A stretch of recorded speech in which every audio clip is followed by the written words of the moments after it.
About 10 days after 9/11, I went through the Pentagon and I saw Secretary Rumsfeld and Deputy Secretary Wolfowitz. I went downstairs just to say hello to some of the people on the Joint Staff who used to work for me, and one of the generals called me and he said, "Sir, you got to come in. You got to come in and talk to me a second." I said, "Well, you're too busy." He said, "No."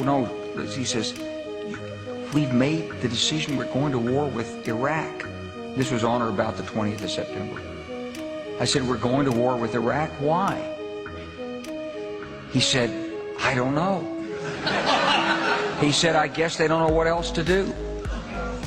So I said, "Well, did they find some information connecting Saddam to Al-Qaeda?" He said, No. He says, "There's nothing new that way. They just made the decision to go to war with Iraq."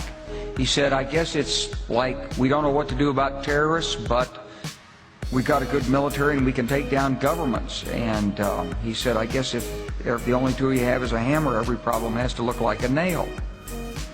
So I came back to see him a few weeks later, and by that time we were bombing in Afghanistan. I said, "Are we still going to war with Iraq?" And he said, "Oh, it's worse than that." He said, he reached over on his desk, he picked up a piece of paper, he said, I just got this down from upstairs, meaning the Secretary of Defense's office today, and he said, "This is a memo that describes how we're going to take out 7 countries in 5 years, starting with Iraq and then Syria, Lebanon, Libya, Somalia, Sudan, and finishing off Iran."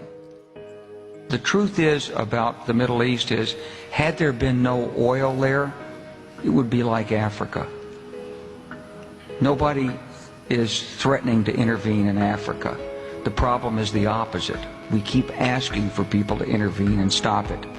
And there's no question that the presence of petroleum throughout the region has sparked great power involvement. Whether that was the specific motivation for the coup or not, I can't tell you, but there's always been this attitude that somehow we could intervene and use force.